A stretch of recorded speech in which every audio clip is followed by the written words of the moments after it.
Je vous le disais à l'instant, lutte contre l'hémorragie financière au Mali. Les autorités de la transition s'y engagent. En témoigne la transmission de nombreux dossiers aux juridictions compétentes. Une lutte implacable qui, au-delà de la poursuite des auteurs de détournement de fonds et de biens de l'État, vise aussi à dissuader toute autre tentative de vol. Pour en savoir plus sur les acquis en matière de lutte contre la gabegie au titre de 2023 qui s'achève, nous avons approché l'économiste Modibo Mao Makalou. À suivre dans ce grand format une réalisation de Mancha Traoré. Selon les spécialistes des finances, la politique budgétaire englobe la politique de dépenses et la politique fiscale tout en tenant compte des soldes budgétaires. En cas de ralentissement de l'activité économique, les dépenses publiques tendent à augmenter spontanément alors que les recettes perçues par l'État diminuent.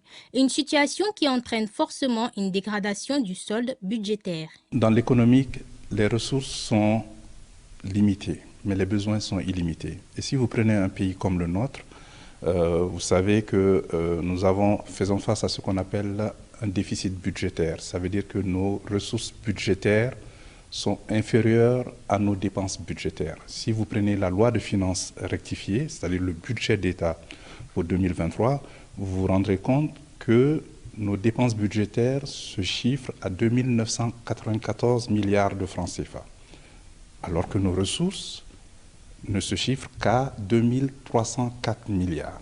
Donc il y a un différentiel d'environ 690 milliards. La corruption constitue un obstacle majeur au développement, à la paix et à la sécurité d'un pays. Les personnes qui s'adonnent à cette pratique utilisent en effet leurs fonctions, que ce soit dans le public ou dans le privé, pour violer les règles de cette profession et obtenir un gain personnel. Le constat est que la corruption constitue un frein pour l'épanouissement de la société. Si des milliards disparaissent ou si des ressources manquent encore à des ressources déjà insuffisantes, cela va rendre la tâche des autorités plus difficile pour subvenir aux besoins de l'ensemble de la population, des 23 millions et quelques et demi de Maliens que nous sommes.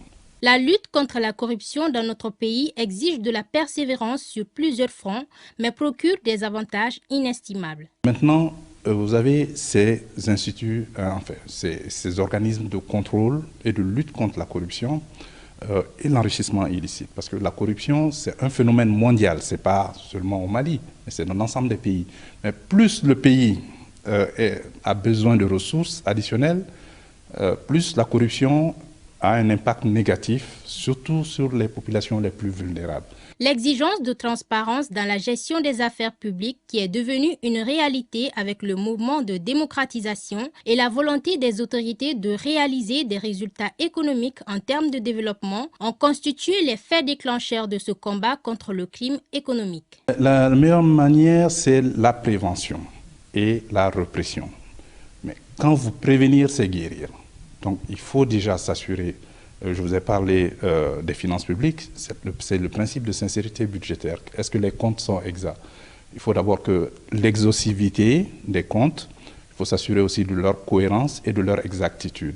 À partir de cela, il faut s'assurer aussi de la transparence des procédures, mais il faut surtout de la redevabilité. Pour remédier à ce fléau, la communauté internationale s'est mobilisée pour prendre des mesures dans le cadre de l'Organisation des Nations Unies.